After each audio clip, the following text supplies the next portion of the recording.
Ask classes के YouTube channel पर आपका स्वागत है। लीजिए, आपके सामने अवेलेबल है कक्षा 12वीं जीव विज्ञान का question bank. And question bank से बहुत सारे क्वेश्चन आपके एग्जाम में देखने को मिलेंगे, तो मैं उन सभी क्वेश्चंस को टिक कराने वाला हूं जो part number first and second में कवर नहीं किया गया था, मतलब बोले तो इकाई नंबर 11। देखिए स्टूडेंट्स, अगर आप इन सभी क्वेश्चंस को बहुत अच्छे से प्रिपेयर करके आते हैं तो डेफिनेटली बहुत अच्छे मार्क्स गेन करने वाले हैं। तो चलिए फटाफट वीडियो को स्टार्ट कर लेते हैं, देख लेते हैं किस प्रकार से प्रश्न पूछा जाएगा और क्या होगा उनका सही उत्तर। सबसे पहले एक नजर आप ब्लूप्रिंट को देख लो। ब्लूप्रिंट के अकॉर्डिंग ही पढ़ाई करके जाना। हो सकता है कल का पेपर आपको ब्लूप्रिंट के अकॉर्डिंग देखने को मिले। अब बोलोगे सर आप हो सकता है क्यों बोल रहे हो, सभी पेपर तो ब्लूप्रिंट के अकॉर्डिंग आ रहा है। तो जी नहीं स्टूडेंट्स, जिस प्रकार से आपने भौतिक विज्ञान का पेपर देखा कि ब्लूप्रिंट से इतर भी क्वेश्चन देखने को मिला है, ठीक उसी प्रकार से ऐसा मैं उम्मीद नहीं करता हूं कि जीव विज्ञान में आएगा। मैं उम्मीद यही करता हूं कि ब्लूप्रिंट के अकॉर्डिंग आपका पेपर डिजाइन किया जाएगा। आपको ब्लूप्रिंट के अकॉर्डिंग ही पढ़ करके जाना है। चलिए फटाफट ओपन कर लेते हैं इकाई नंबर 11 और देख लेते हैं कौन कौन से प्रश्न हमें प्रिपेयर करने हैं। ये तो हमारा 8 रहा, ये रहा 10 और ये हम पहुंचे जाकर के 11 नंबर पर। देखो हमारे इकाई का नाम है जैव प्रौद्योगिकी सिद्धांत व प्रक्रम। यहां से कौन कौन से क्वेश्चंस आईएमपी है उसको मैं टिक कर देता हूं, वही पढ़ के आना। डेफिनेटली 100% मार्किंग होने वाली है। देखो सबसे पहले आपको प्रश्न नंबर 4 अच्छे से रेडी करना है। चौथा नंबर क्या है, प्लाज्मिड किसे कहते हैं, इसे अच्छे से प्रिपेयर कर लेना। ठीक है, इसके बाद जीन बैंक से क्या आप क्या समझते हैं, इसे अच्छे से पढ़ ही लेना क्योंकि 2 नंबर का प्रश्न यहां से पूछाएगा, जीन बैंक क्या है। ठीक है, तो ये दोनों क्वेश्चंस को अच्छे से प्रिपेयर करना है। इसके बाद आगे बढ़ते हैं, तो वाहक क्या है इसे पढ़ लेना। वाहक मतलब जो बाहर से कई सारे रोग प्रतिरोधक आ जाते हैं ना, उसे वाहक कहते हैं, तो उसे आपको अच्छे से कवर करना है। ठीक है, इतना करने के बाद आगे बढ़ते हैं, देखते हैं नेक्स्ट क्वेश्चन और कौन सा आ सकता है हमारी परीक्षा में। तो यहां पर आपको देखना है कि फसल सुधार में आनुवांशिक इंजीनियरिंग के 5 उपयोग बताओ। फसल सुधार से संबंधित प्रश्न पूछा जाएगा क्योंकि आपके त्रैमासिक में भी आया है, अर्धवार्षिक में भी आया है, प्री बोर्ड में भी आया है, इसलिए आपको इस क्वेश्चन को छोड़ के नहीं जाना है। ठीक है, आगे देख लेते हैं टीआई प्लाज्मिड क्या है। देखो यहां से केवल 2 ही प्रश्न आएंगे यार, एक तो प्लाज्मिड वाला आएगा और एक आपके फसल सुधार से आएगा। ठीक है, तीसरा भी प्रश्न बनेगा तो जीन से बनेगा, बाकी कोई भी क्वेश्चंस नहीं बनने वाले हैं। तो जीन ये दोनों को और अच्छे से प्रिपेयर करना है। ठीक है, जीन क्लोनिंग को। चलिए जी, बाकी यहां से कोई क्वेश्चन नहीं पूछाएगा। देखो जीन बैंक से आप क्या समझते हैं, मैंने आपको यहीं पर बता दिया था। अगर आप यहां पर अच्छे से पढ़ लेंगे तो एक ही चीज है। ठीक है, इसे भी अच्छे से लिख पाएंगे, तो इसे अच्छे से प्रिपेयर कर लेना, आपके एग्जाम में पूछा जा रहा है बस। बाकी यहां से कोई भी क्वेश्चंस नहीं आ रहे हैं। आगे देख लेते हैं नेक्स्ट चैप्टर, चैप्टर नंबर 12। हमारा चैप्टर का नाम है जैव प्रौद्योगिकी एवं उनके उपयोग। देखिए स्टूडेंट्स, अगर आप रियल पेपर के तलाश में होंगे ना तो डेफिनेटली लॉस होगा, इसीलिए बोलता हूं मोस्ट आईएमपी क्वेश्चन से पढ़ लो। अगर रियल पेपर मेरे पास आता है तो मैं तुरंत वीडियो बना करके अपलोड करूंगा, और अगर नहीं आता है तो आपका मोस्ट आईएमपी क्वेश्चंस तो रहेगा ना, तो यहां से अच्छे से प्रिपरेशन हो जाएगी। चलिए जी, यहां से देख लेते हैं कौन कौन से क्वेश्चन आएंगे। सबसे पहले आपको देखना है गोल्डन राइस क्या है, यह प्रश्न आपके 1 या 2 नंबर में पूछा सकता है। नेक्स्ट 5वां नंबर, क्राई प्रोटीन से क्या आशय है, फिर आप क्या समझते हैं, इसे अच्छे से प्रिपेयर कर लेना, बाकी यहां से कोई भी क्वेश्चन नहीं बनेगा।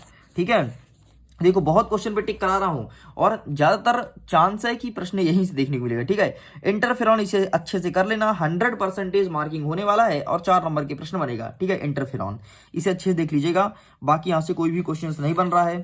नेक्स्ट देख लेते हैं, अनुवांशिक रूप में हस्तांतरित फसल के लाभ एवं हानि बताना है। तो अनुवांशिक रूप में इसके लाभ और हानि आप इसे अच्छे से देख लीजिएगा। ठीक है, इन दोनों को अच्छे से प्रिपेयर करना। हाँ, बायो पेटेंट क्या है, इसे भी अच्छे से प्रिपेयर करना है। बायो पेटेंट केवल आपको पढ़ के आना है, बाकी ये क्या लिखे इसके प्रकार वगैरह ना, तो इसे आपको नहीं देखना, केवल बायो पेटेंट देखना है क्योंकि 2 नंबर का प्रश्न बन सकता है, केवल बायो पेटेंट आपको पढ़ना है। ठीक है, चलिए जी आगे देख लेते हैं नेक्स्ट क्वेश्चन। यहां से कोई बन पा रहा है क्या, नहीं। हाँ, नेक्स्ट क्वेश्चन आपको क्या देखना है, जीएम। जीएम जो फसल होती है, फिर जीएम पौधे, उनकी उपयोगिता और क्या होता है जीएम फसल। ठीक है, इसे अच्छे से पढ़ लीजिएगा। ठीक, नेक्स्ट 2 क्वेश्चन और आपको यहां से देखना है। पहला ट्रांसजीन की परिभाषित करना है इसे, और इसके बाद है क्राइजीन क्या है। ठीक, इन दोनों को अच्छे से प्रिपेयर करना है, बाकी यहां से कोई भी मत पढ़ो, छोड़ दो, कोई दिक्कत नहीं। हाँ, एक तगड़ा क्वेश्चन जो आपके एग्जाम में देखने को मिलेगा वो है जैव संयंत्र, और ये 4 नंबर है, फिर 5 नंबर भी क्वेश्चन देखने को मिल सकता है, इसलिए इसे अच्छे से कर लेना। ठीक है, एक नेक्स्ट क्वेश्चन जो अब आपका 5 नंबर में पूछा जाएगा वो है फॉरेंसिक विज्ञान क्या है। ठीक है, इसे अच्छे से कर लेना क्योंकि आपके त्रैमासिक में भी, अर्धवार्षिक में भी और आपके पिछले 2 से 3 साल के पेपर में ये क्वेश्चन आया है। ठीक है, फॉरेंसिक विज्ञान, और ये 5 नंबर में हमेशा आया है, तो इस बार अच्छे से कर लेना। उम्मीद करता हूं कि क्वेश्चन देखने को मिले, बाकी छोड़ दो, कोई दिक्कत नहीं।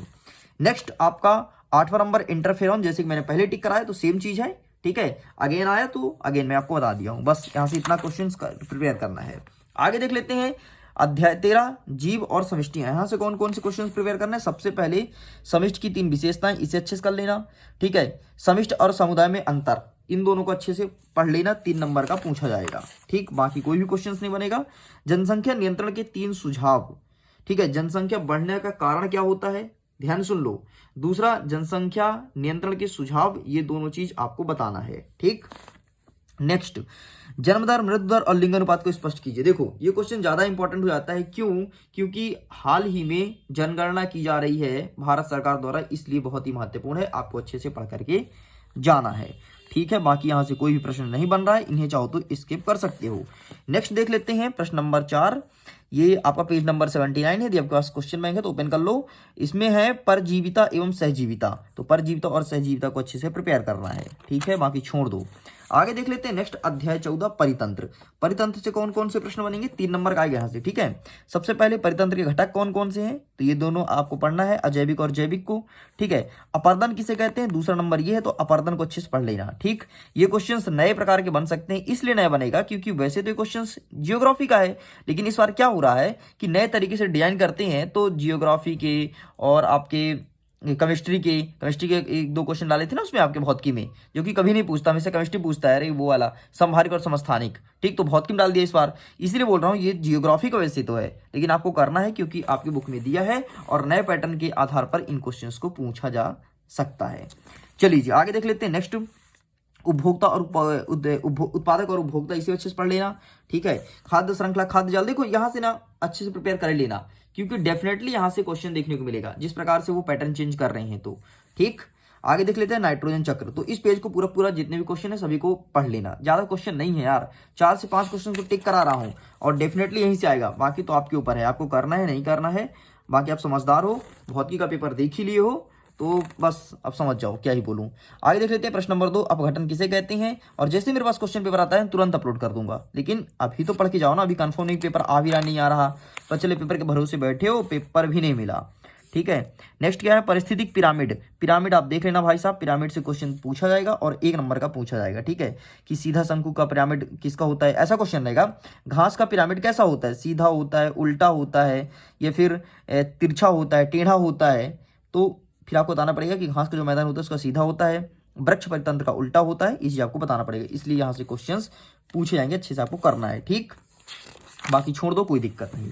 आगे देख लेते हैं अध्याय 15 जैव विविधता एवं संरक्षण से कौन कौन से क्वेश्चंस आएंगे। तो यहाँ से आपको देखना है जैव विविधता से क्या आशय है और वृक्षारोपण क्यों आवश्यक है, ठीक है। इसके बाद आपको देखना है अतिदोहन से क्या तात्पर्य है, इन तीनों क्वेश्चन को अच्छे से प्रिपेयर कर लेना।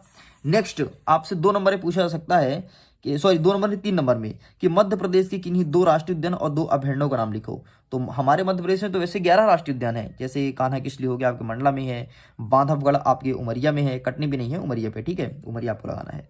माधव राष्ट्रीय उद्यान आपके शिवपुरी में है, करेरा शिवपुरी में है, करेरा रातापानी और केन घड़ियाल ये अब अभ्यारण्य है, बाकी ऊपर के राष्ट्रीय उद्यान है, इस चीज को ध्यान देना, ठीक है। ऊपर 3 राष्ट्रीय उद्यान दिया है और ये अभ्यारण्य है, ठीक। चलिए जी आगे देख लेते हैं। यहाँ से रेड डाटा बुक 100% मार्किंग होगा रेड डाटा बुक, क्योंकि ये नए पैटर्न के तौर पर ये क्वेश्चन आपको देखने को मिलेगा, तो रेड डाटा बुक पढ़ लेना अच्छे से। रेड डाटा बुक होता है जिसमें संकटग्रस्त जीवों को रखा जाता है, ठीक है, कौन कौन से जीव संकटग्रस्त हैं उसे रेड डाटा बुक में हम सेव कर देते हैं नाम लिख के, उनको बचाने का कार्य फिर सरकार करती है, ये होता है रेड डाटा बुक, ठीक है। बाकी यहाँ से कोई भी क्वेश्चन नहीं बन रहा है।